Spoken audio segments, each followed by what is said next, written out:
ప్రభుత్వ ఆసుపత్రుల్లో పరిస్థితి దయనీయంగా తయారవుతుంది. ఒకవైపు వైద్యుల కొరత, మరోవైపు మందుల కొరతతో అనేక ఇబ్బందులు పేషెంట్లు పడే పరిస్థితి ఎదురవుతుంది. ప్రస్తుతం అయితే తూర్పుగోదావరి జిల్లా కోరుకొండలో కొద్ది రోజుల క్రితం ఒక వ్యక్తి కేవలం స్నేక్ బైట్, పాము కరిచినందుకు అక్కడ మందు వేయలేక రాజమండ్రి రెఫర్ చేశారు. తీసుకెళ్లేలోకి మృతి చెందని వాళ్ళ బాధితులు ఆవేదన వ్యక్తం చేస్తూ ఈ కోరుకొండ పిహెచ్సి ఆందోళన దిగారు. దీనికి సంబంధించి అసలు ఇక్కడ ఆసుపత్రుల్లో వైద్యులు సేవ చేస్తున్నారా లేదా, స్థానికులందరికీ కనీసం ప్రభుత్వ వైద్య సేవలు అందుతున్నారా లేదనే విషయాన్ని వానాడి తెలుసుకుని చెప్పండి. అసలు ఏం జరిగింది, ఇప్పుడు ఆందోళనకి ఎందుకు దిగాల్సి వచ్చింది? 30వ తారీఖు నాడు మా మేనమామనేంటి సుంకరే ఈరబాబు, ఆయన పేరు బాబురావు, ఈరబాబు అంటాం. అతను చేలో జిమ్మడి తోట దున్నిస్తుంటే ఆ తాటర ప్లవ్ ఎత్తుంటే, తుప్పలో నేను ప్లవ్ ఎత్తుంటే కొంచెం ఇంకా టాటర్ వెనక పెట్టరామన్నాడు. కొంచెం వెనక ఇంకా ఒక జంగిల్ ఉందంటే ఆ జంగిలి వేసిన తర్వాత ఈ టాటర్ వేసేసి వెళ్ళిపోయిన తర్వాత ఈ తుక్కులోని తెల్లబోడ ఉంది సార్. ఈ తెల్లబోడ ఉంటే క్వాలిటీ గరిచేసింది మనోడిని క్వాలిటీ గరిచేస్తుంటే అప్పుడు కుర్రోడు ఫోన్ చేస్తే తలేపోలో ఇలా పోంగ గరిచేసిందిరా బాబు అంటే బండి మీద అక్కడి నుంచి 7 నిమిషాలకి ఇక్కడ తీసుకొచ్చాడు.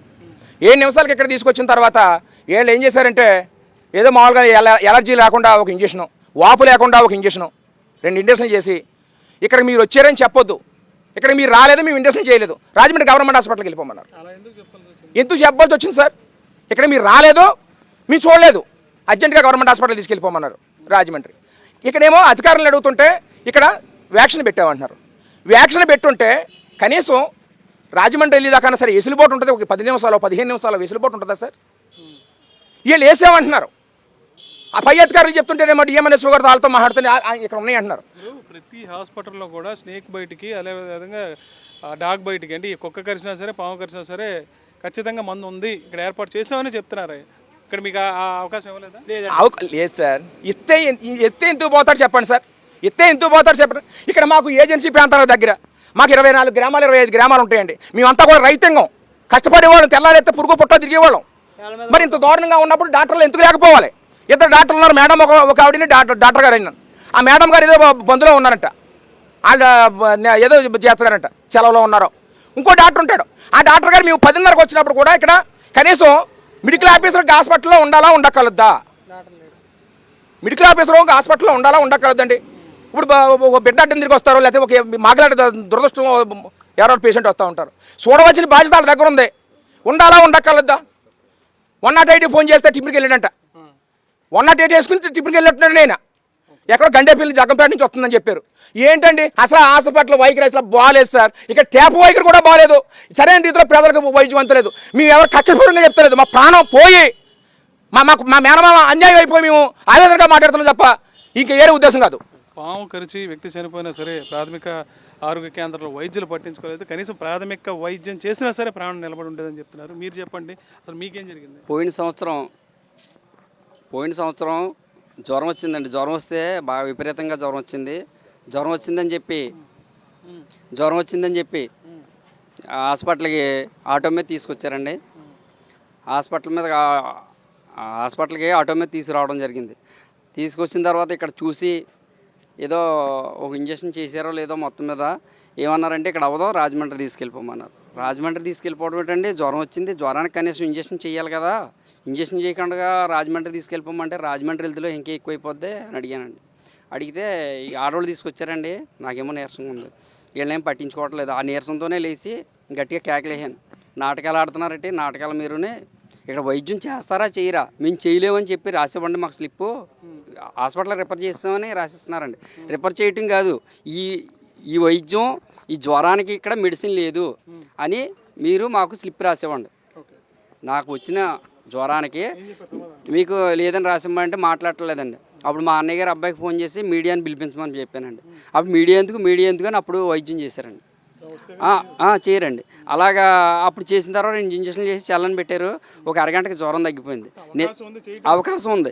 నిజానికి గట్టిగా అడిగినందుకు చేశారు. అడగలేని పరిస్థితి ఉన్నవాళ్ళు చాలా 100కి ఒక 10 మంది 5 అడగగలరు. 100 మంది ఉన్నారంటే 100 మందిలో ఒక 5-10 మంది అడిగే కెపాసిటీ ఉంటుంది. ఉన్న 95-90 మంది అడగలేరు. అడగలేకపోతే ఇక్కడి నుంచి రాజమండ్రి తీసుకెళ్ళిపోవాలి. ఒకటి, రాజమండ్రి తీసుకెళ్ళినాకే వెహికల్ అవైలబుల్గా ఉండొచ్చు ఉండకపోవచ్చు. ఒకటి. రెండోది ఇక్కడ దగ్గర డబ్బులు ఉండొచ్చు లేకపోవచ్చు. వచ్చిన తర్వాత ఇక్కడ వైద్యం అయితే చేయటం లేదు. ఏమై జరిగినా జరగకపోయినా ఇక్కడి నుంచి పైకి పంపించేస్తే ఇక్కడ గొడవ వదిలిపోద్ది. అదే అంతే చూస్తున్నారు. అంతే చూస్తున్నారు. ఎలా ఉంది అసలు ఇక్కడ పిహెచ్సి పరిస్థితి? 15 రోజుల క్రితం అండి నేను చేను మందు కొట్టుకుంటే 10 నిమిషాలు ఇంటికాడ పడుకుని వచ్చాను. అంతే బాగుంది. ఇక్కడికి వచ్చేలోకి నొప్పి వచ్చిందండి. కడుపు నొప్పి ఇంటికాడ వస్తుంటే ఇక్కడికి వచ్చానండి. ఇక్కడికి వస్తే వాడికి బీపీ పరీక్ష చేయరండి. బీపీ 255 ఉంది. రాయమండ్రి హాస్పిటల్ పోమా మా వాళ్ళకి కాదన్నారండి. అదే బీపీ ట్యాబ్లెట్ అని ఏమన్నంటే ఓ ట్యాబ్లెట్ ఇది ఆ ట్యాబ్లెట్ తీసుకుని రాయమండ్రి పోయండి. ఇప్పుడు ఇక్కడ మెడికల్ ఆఫీసర్లు ఉంటారు, ఎంబీబీఎస్ వైద్యులు ఉంటారు, ఆయన చూడలేదు అసలు. మాకు ఏం చూడలేదండి. ఆడికి వచ్చే డాక్టర్ గారు చూడండి ఇలా బీపీ పెట్టాడండి. బీపీ పెడితే బీపీ ఎక్కువ 250 మంది రాయమండ్రి పోవానండి. రాయమండ్రి పోవాలని రాయించండి. మరి ఆడికి వెళ్తే కాకినాడ పొమ్మంటాడని రాయమండ్రి ప్రైవేట్ హాస్పిటల్ పోయానండి. ఇక్కడ అలా జరిగిందండి. ఆసుపత్రి, ప్రభుత్వ ఆసుపత్రిలో ఉపయోగం అయితే ఉపయోగం ఇవ్వలేదండి. ఇది రెంట్కి ఇచ్చేసండి. ఎప్పుడైనా సరే ఉద్యోగం డబ్బులు ఇచ్చేసి మిగిలిచేయండి, గవర్నమెంట్కి కలుపుకోమనండి. అనవసరం. ఆయన మా నాన్నగారండి, కాలం చేసిన ఆయన. హాస్పిటల్ అమ్ముకుందండి వస్తున్నాం. శంకర్ వీరబాబు అండి. ఇలా నేను పక్కన ఉన్నానండి, వేరే దగ్గర ఒక 100 మీటర్ల దూరంలో కొంత దూరంలో ఉన్నాను. ఇలా డ్రైవర్ వెంటనే ఫోన్ చేసి మీ నాన్నగారికి ఇలా పురుగు ముట్టుకుందని చెప్పారు. చెప్పగానే అటా ఇటు మీద బండి మీద ఎంతసేపులో తీసుకొచ్చారు ఇక్కడికి? ఇక్కడికైతే 10 మినిట్స్ లోపలే తీసుకొచ్చేసామండి. అసలు ఇంకా ఆగలేదండి. ఎక్కడ కాళ్ళు కూడా కొట్టుపోయినాయండి. ఇంకా చూడలేదండి. ఇంకెక్కడ తీసుకొచ్చేసి ఇలాగ ఎదరికి అంబులెన్స్ గురించి చూసామండి. అంబులెన్స్ లేదు, ఇంకా రాజమండ్రి తీసుకుపోతాం. ఇక్కడ వైద్యం అయితే అందదని తెలిసండి మాకు. వైద్యం అయితే ఉండదు ఇక్కడ, తెలుసండి. ఇక్కడ అందదా ఇంకా రాజమండ్రి. ఇంకా రాజమండ్రి ఇన్ని రోజులు ఇంత సమస్యాత్మకంగా ఉన్న వైద్యం సక్రమంగా జరగకపోయినా ఎవరు అడగలేదు. ఎవరు అడిగేవారు లేరండి. మేము నలుగురు అడిగాం కాబట్టి ఇప్పుడు ఇంతవరకు వచ్చింది కానండి. మనకేముంది, మనం ఇలాంటి వాళ్ళు చాలా మంది అయిపోయారు. మనం ఎంత అని వదిలేసిన వాళ్ళు ఎక్కువండి చిన్న చిన్న వాటికి. మా నాన్నగారు లేరండి. నిర్లక్ష్యమే అండి. నా కళ్ళారా చూసానండి. మా నాన్నగారు విలువలు ఆడతాం నా కళ్ళారా చూసానండి. ఇక్కడ మెడిసిన్ పడిపోతే మా నాన్నగారు బతికినండి. మా నాన్నగారు పోకపోతున్నాండి. మందులు లేకపోతున్నానండి. ఒకటేటి వరుసగా ఎక్కించాలి, దీని మెడిసిన్ వరుసగా ఎక్కించాలి. ఒకటైతే సరిపోదు అంటున్నారండి చాలా మంది.